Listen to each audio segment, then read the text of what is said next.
वैयक्तिक कर्जासाठी अर्ज करताना पगारदार व्यक्तींसमोर अनेकदा एक समान गोंधळ असतो.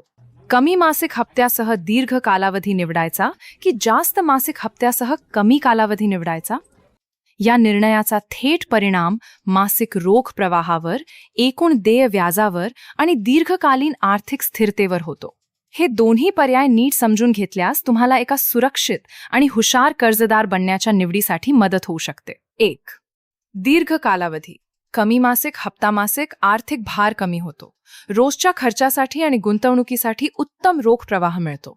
ज्या कर्जदारांवर आधीच इतर अनेक आर्थिक जबाबदाऱ्या आहेत त्यांच्यासाठी हा पर्याय योग्य आहे.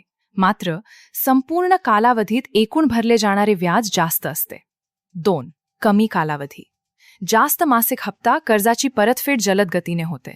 व्याजापोटी जाणारी एकूण रक्कम लक्षणीयरित्या कमी असते. स्थिर उत्पन्न आणि कमी मासिक खर्च असणाऱ्या कर्जदारांसाठी हा एक आदर्श पर्याय आहे.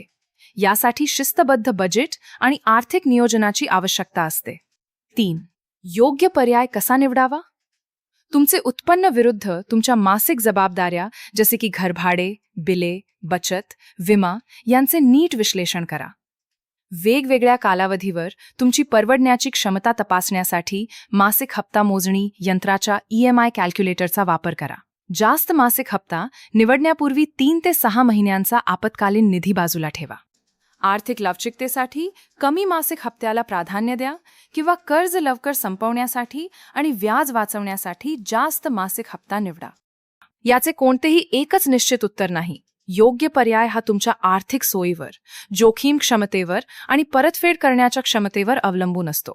तुमच्या गरजेनुसार बदलता येणारे मासिक हप्ते आणि कालावधीच्या पर्यायांसह उपलब्ध असणाऱ्या लवचिक वैयक्तिक कर्जांसाठी SMFG इंडिया क्रेडिटला भेट द्या. वैयक्तिक कर्जासाठी आजच अर्ज करा. अशाच आणखी नवनवीन माहितीसाठी आमच्या चॅनेलला सबस्क्राईब करा.